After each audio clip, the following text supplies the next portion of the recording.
Hi, it's the M.L.M for this whole channel. I do have a new topic for today. Before I begin, I just would like to say, may the words and expressions of my mouth and the thoughts and meditations of my heart find favor and acceptance before you, Hashem. And some people I thank you've inspired me. I hope they can inspire you as well. And they will have links below this video to their sites.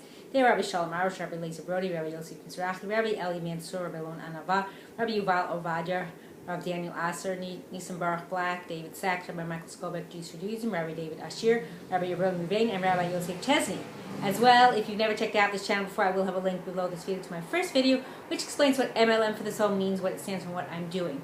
So this is, again, from the weekly Parsha Insights by Rabbi Eli Mansour, and this is on Parashat, the upcoming Parashat Beha'alotecha, and I call this Stop Making Excuses. This is a strong one, so listen up. So the Torah in Parashat Beha'alotecha 9:15-23 describes at length the system of Bnei Yisrael's travels through the wilderness.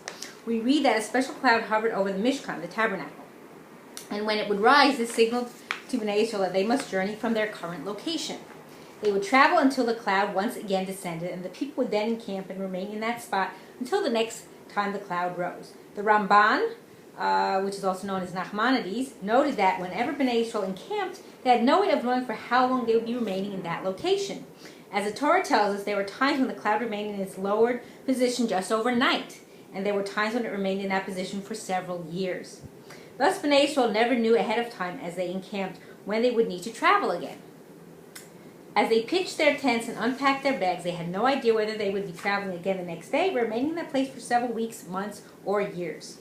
So Rav Eliyahu Dessler writes that this is precisely the reason why the Torah saw fit to elaborate on this point in such great detail.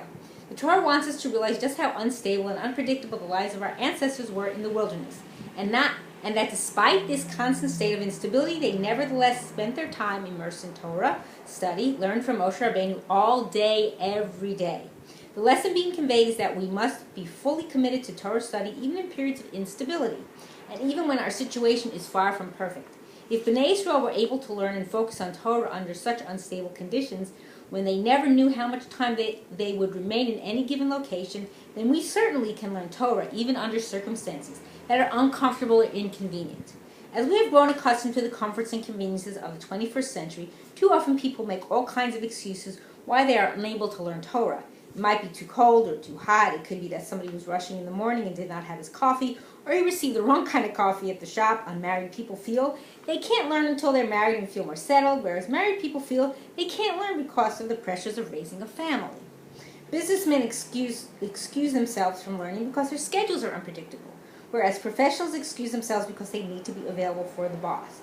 Everyone has a different excuse, and I want to make my own note. If you have any of your own excuses that you'd like to share below, you're welcome to, and I will find a way and know a way that I can refute that and tell you, no, there's no such thing. So maybe you won't have any now that I've said that, but there is really no excuse. Honestly, for me personally, if I could, I would love to just not be doing anything in the work world at all. I'd rather just study Torah all the time. That's for me personally. I wish I could do that. I wish there was a place I could do that and someone would just pay for me to do that, like men do in a kollel, where you have an avrech that does that, but I would be like a female doing that, so on a different level, of course. But anyway, so that's just my own little side note. So Bnei Yisrael's experiences in the wilderness teach us that it is possible to devote time to Torah even under complicated and uncertain circumstances, and we must therefore avoid making excuses and instead make a genuine effort to allocate time for Torah regardless of our circumstances. It is told that Rav Chaim Soloveitchik of Brisk had to flee from his home toward the end of his life with his family as a result of World War I. He resided in a city called Minsk, and soon after his arrival he was visited by a certain prominent rabbi. This rabbi noticed how the small residence was in a state of utter disarray, as the family had not yet had a chance to get everything arranged and get themselves settled. And yet, when this rabbi arrived, he found Rav Chaim engrossed in a deep discussion of an intricate Talmudic concept together with his sons. Rav Chaim did not wait for everything to be perfect and orderly before devoting energies and intense concentration to his Torah studies. Torah learning was too high a priority for him to be put on hold while he got himself settled. The lesson we learn from our ancestors' experience in the wilderness is that conditions do not have to be ideal or in perfect order for us to spend time learning. Torah study is an obligation that applies at every stage of life and even under less than ideal circumstances. And that includes women, not just men. Men, of course, are 100% obligated every day. women aren't, but there's plenty of things for us to learn about Shabbos, about kosher, about if you have a family purity. There's endless things. You have to modesty, top of the list. You have to study that like every day of your whole life to really do it right. So there's not a lack of what we can study, and there's CDs we can listen to. So again, you can't make any excuses for me. You have this issue, that issue. You can listen to things in the car while you're driving somewhere. While you're doing your work at the house, you could listen to CDs or things on the computer, on the internet, on your phone. There's endless things. There's never an excuse. The only time, and someone might not have thought of this, and I just thought of this earlier while I was thinking about doing this topic, the only time, chas v'shalom lo aleinu lo aleichem, it should never happen to anyone, and of course it's part of the cycle of life, is that when, I'm pretty sure I have this right, that when a person is nifter, if it's your parent or your sibling or your child, I think you're not permitted to learn any Torah for that week or even daven, as far as I remember.